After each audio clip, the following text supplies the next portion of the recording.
Presiden Prabowo sholat Idul Adha di Masjid Istiqlal.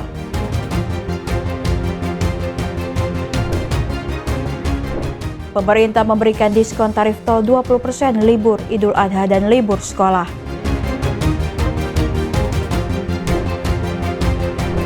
Wapres Gibran sholat Idul Adha di Masjid Syekh Zayed, Surakarta, ajak refleksi nilai pengorbanan dan keadilan sosial.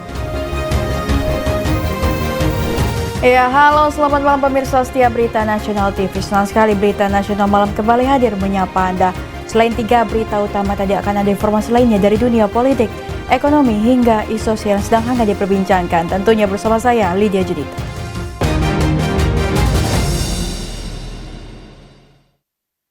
Pemirsa, kita ke informasi utama. Umat muslim di seluruh Indonesia menunaikan sholat Idul Adha 1446 Hijriah pada Jumat 6 Juni 2025. Tentunya Presiden Prabowo Subianto menunaikan sholat Idul Adha di Masjid Istiqlal, Jakarta. Yang terhormat, Presiden Prabowo Subianto menunaikan sholat Idul Adha 1446 Hijriah di Masjid Istiqlal, Jakarta pada Jumat pagi 6 Juni 2025. Presiden tiba sekitar pukul 6:35 waktu Indonesia Barat dan disambut sejumlah pejabat, di antaranya Menko PMK Pratikno, PLH Menteri Agama Prof. Sahiron, serta PLT Imam Besar Masjid Istiqlal Dr. Mula Warman. Ribuan jamaah turut hadir dalam suasana khidmat menyambut Hari Raya Kurban. Sholat dimulai tepat pukul 7 waktu Indonesia Barat dengan Imam Haji Mutahir Abdurrahman. Khutbah Idul Adha disampaikan oleh Profesor Wan Jamaluddin dengan tema menebar cinta kasih melalui ibadah kurban. Khatib menyampaikan pentingnya kurban sebagai wujud keikhlasan, kepedulian sosial, dan cinta kasih antar sesama. Kurban dianggap bukan hanya seremonial, melainkan sebagai bentuk ketaatan dan solidaritas. Presiden Prabowo tampak khusyuk mengikuti seluruh rangkaian ibadah. Turut hadir dalam pelaksanaan sholat Idul Adha antara lain Wakil Presiden ke-10 dan ke-12 Yusuf Kala, para pimpinan lembaga negara, Duta Besar Negara Sahabat, dan para Menteri Kabinet Merah Putih. Dari Jakarta, Tim Liputan Berita Nasional TV. Ya, informasi lainnya pemirsa datang dari Presiden Prabowo Subianto yang hadir langsung di Stadion Utama Gelora Bung Karno untuk menyaksikan laga krusial Timnas Indonesia melawan Cina. Kehadirannya disambut meriah ribuan supporter yang turut merayakan kemenangan 1-0 bagi skuad Garuda.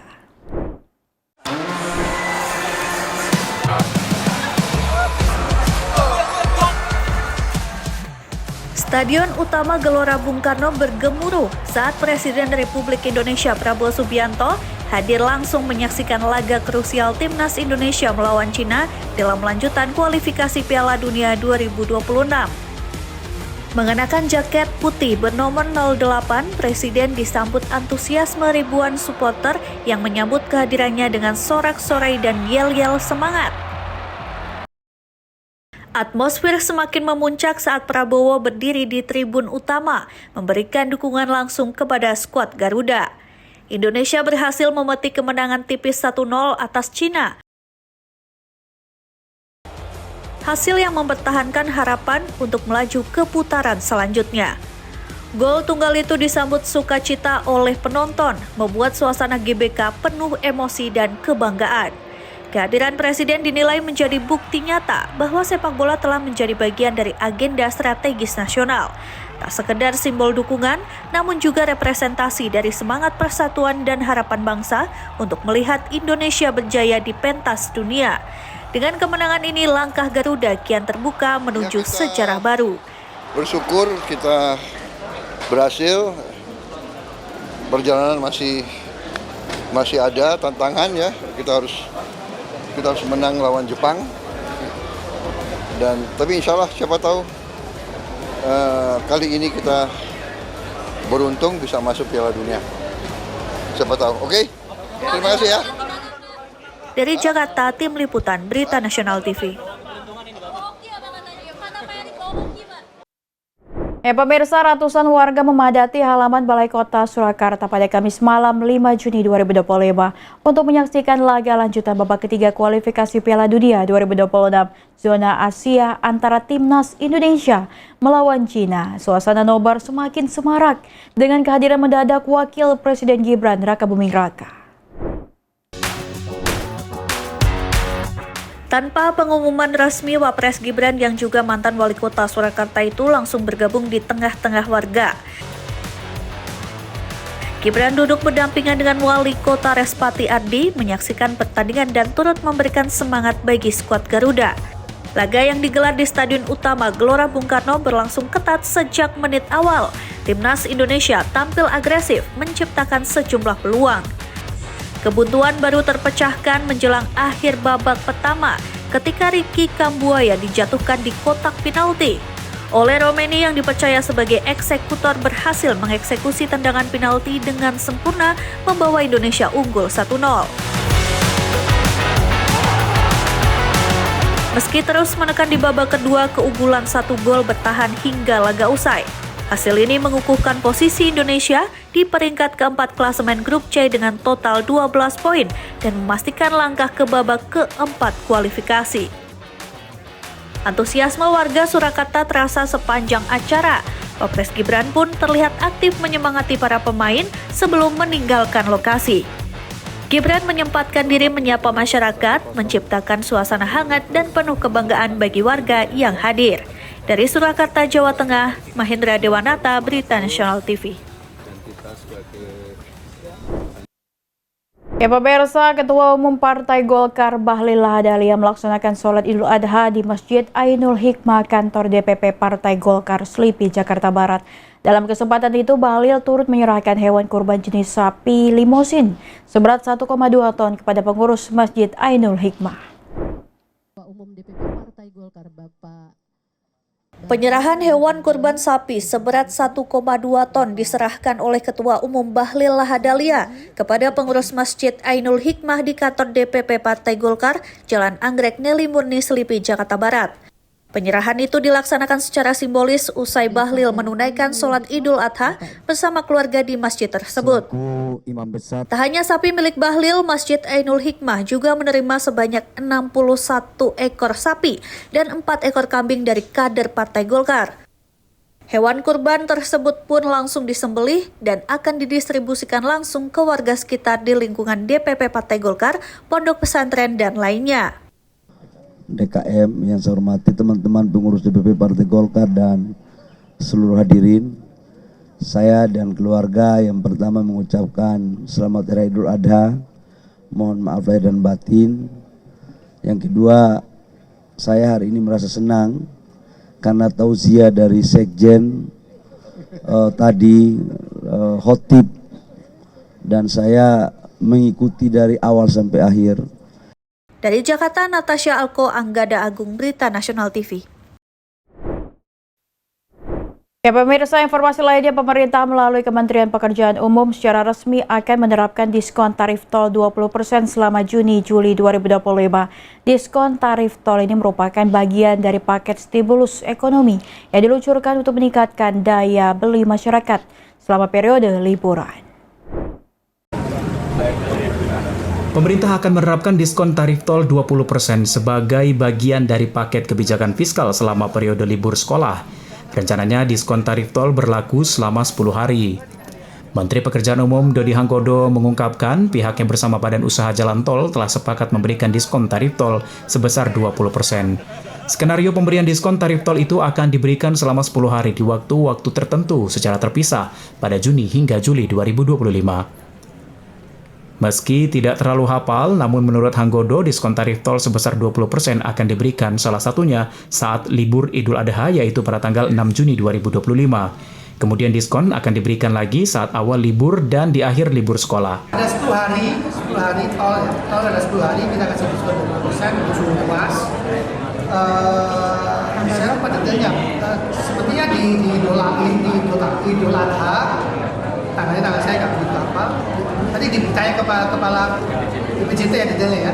Satu di Idul Adha, satunya lagi di awal libur sekolah, dan yang terakhir mau kembali ke sekolah. Jadi total 10 hari, Juni-Juli.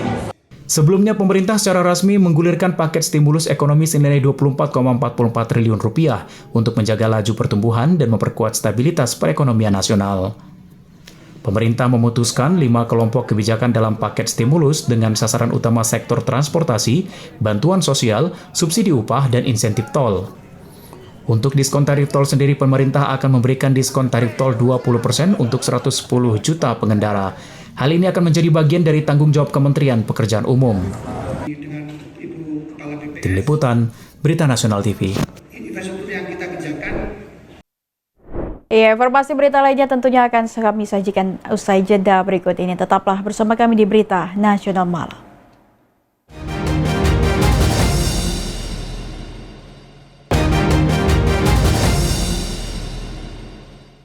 Pemirsa, penetapan Idul Adha 2025 jatuh pada Jumat 6 Juni 2025 disertai hari libur panjang 4 hari berdasarkan SKB 3 Menteri. Lalu bagaimana persiapan Terminal Kalideres dalam mengantisipasi lonjakan penumpang libur Hari Raya Idul Adha 6 Juni 2025? Untuk membahasnya bersama kami telah terhubung dengan Bapak Revi Zulkarnain. Selamat malam, Pak. Ya, selamat malam Mbak Lydia. Iya, bagaimana Pak kabarnya hari ini Pak? Apalagi ini menjelang Idul Adha ini Pak. Ya, situasi saat ini cukup terkendali ya, sehat-sehat saja. Juga untuk situasi di terminal, memang sudah ada peningkatan jumlah penumpang yang melakukan perjalanan transportasi antar kota, antar provinsi di Terminal Kalideres. Mulai terlihat dari kemarin sore sampai dengan tadi pagi hingga malam hari ini. Sudah terlihat penumpang peningkatan yang cukup signifikan. Ya, kita juga mempersiapkan segala sesuatunya seperti libur-libur long weekend sebelum-sebelumnya dengan melakukan pemeriksaan pengemudi maupun kendaraan begitu. Oke, baik Pak, bagaimana persiapan Terminal Kalideres nih dalam mengantisipasi tentunya adanya lonjakan penumpang terkait tentang libur Idul Adha 6 Juni 2025 ini Pak? Ya, dalam rangka libur Idul Adha 6 Juni 2025, loh, tepatnya Idul Adha 1446 Hijriah, Terminal Kalideres melakukan persiapan-persiapan dan kegiatan-kegiatan, terutama menyangkut pelayanan transportasi di Terminal Kalideres, seperti dengan melakukan pemeriksaan kelaikan jalan bus atau ramcek. Kita bekerja sama dengan penguji kendaraan bermotor Kedawangake di Sub DKI Jakarta yang memastikan memeriksa komponen yang ada pada kendaraan itu sehingga tercipta aspek keselamatan yang bisa membawa penumpang selamat sampai ke tempat tujuan. Nah, selain itu juga kita melakukan pemeriksaan kesehatan ya terhadap pengemudi. Di antaranya ada kesehatan pengemudinya seperti pemeriksaan gula darah, kemudian juga kita periksa urinnya supaya dipastikan pengemudi itu sehat dan tidak terpapar narkoba sehingga tidak membahayakan keselamatan dari penumpang yang diangkut. Gitu. Oke, baik Pak. Tadi kan sudah diberitahu ya akan ada uji kesehatan juga Pak. Ini terkait tentang prediksi peningkatan penumpang ini umumnya bisa mencapai berapa persen Pak? Dibanding kemarin cuti bersama Isalmasi itu kira-kira berapa persen peningkatannya Pak? Ya. Memang kalau peningkatan lebih meningkat saat ini ya dibandingkan kemarin libur Isa Almasih yang kemarin hanya mencapai 1.600 penumpang ya. Karena pada hari biasa itu biasanya hanya 750 penumpang dengan tujuan favorit adalah Jawa Tengah, kemudian Padang dan Palembang. Namun pada saat ini libur Idul Adha 1446 Hijriah sampai saat ini diperkirakan sampai dengan malam nanti diperkirakan bisa mencapai 2.000 penumpang. Untuk tujuan favorit biasa Jawa Tengah saat ini terlihat Jawa Timur ya yang cukup tinggi untuk jumlah penumpang terutama untuk tujuan Madura, kemudian Jawa Tengah, kemudian juga Padang dan Palembang demikian. Oke, baik Pak, ini sekiranya sudah ada berapa armada yang telah disiapkan Pak dan juga pemesanan tiketnya apakah sudah melonjak Pak? Ya, Armada yang kita siapkan lebih kurang 150 bus dengan tujuan Sumatera maupun Jawa. Untuk eh,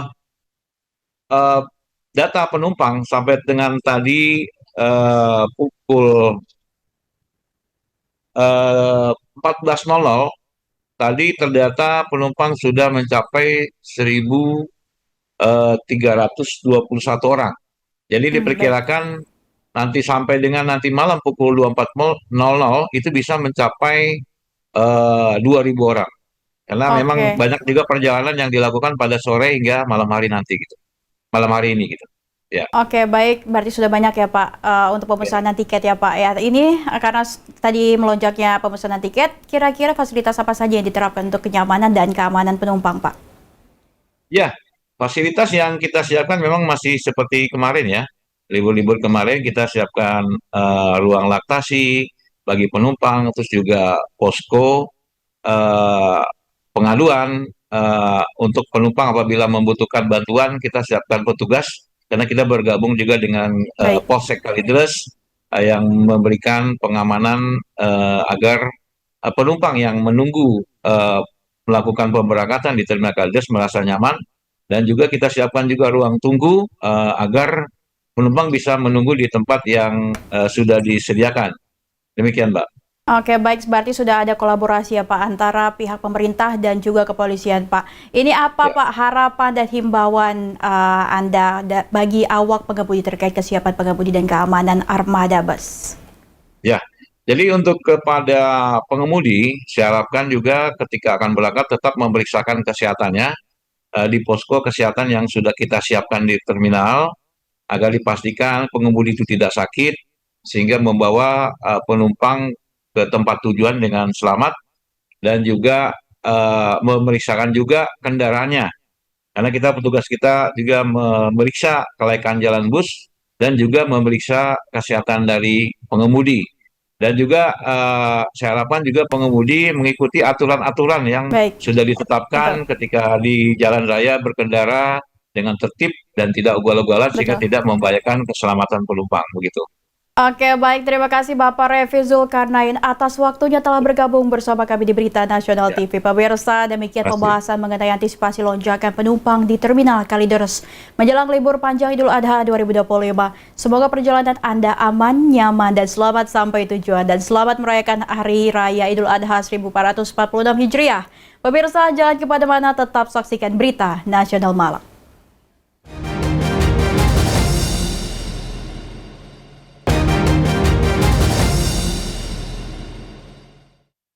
Ya, Anda masih bersama kami tentunya pemirsa. Ribuan umat muslim memadati Masjid Raya Syekh Zayed Surakarta pada Jumat 6 Juni 2025 pagi untuk melaksanakan sholat Idul Adha 1446 Hijriah.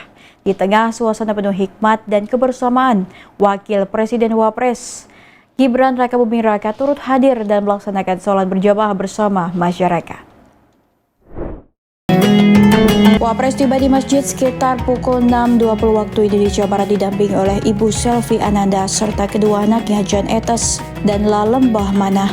Kehadirannya disambut hangat oleh para jemaah yang telah memenuhi halaman dan ruang utama masjid. Sholat dimulai pukul 6.30 waktu Indonesia Barat dengan Imam Ustadz Ibrahim Asfari. Dilanjutkan khutbah oleh Khatib Munajat. Dalam kesempatan itu, Wapres mengajak masyarakat menjadikan Idul Adha sebagai momentum untuk merefleksikan nilai pengorbanan dan memperkuat komitmen terhadap keadilan sosial. Sebagai wujud kepedulian, Wapres menyalurkan hewan kurban berupa sapi limosin ke Masjid Syekh Zayed Surakarta dan Masjid Istiqlal Jakarta. Selain itu, hewan kurban lainnya juga didistribusikan ke berbagai daerah di Indonesia. Seluruh hewan kurban telah melalui pemeriksaan kesehatan oleh otoritas berwenang, termasuk Kementerian Pertanian untuk memastikan kelayakan dan keamanan distribusinya. Perayaan Idul Adha tahun ini menjadi momen penting untuk memperkuat solidaritas dan semangat berbagi dan pengorbanan demi membangun bangsa yang adil, sejahtera, dan inklusif. Dari Surakarta, Jawa Tengah, Mahendra Dewanata, Berita Nasional TV. Pemirsa, Menteri Energi dan Sumber Daya Mineral Bahlil Lahadalia merespon kabar reshuffle Kabinet Merah Putih Presiden Prabowo Subianto. Menurutnya, urusan kabinet merupakan hak prerogatif Presiden.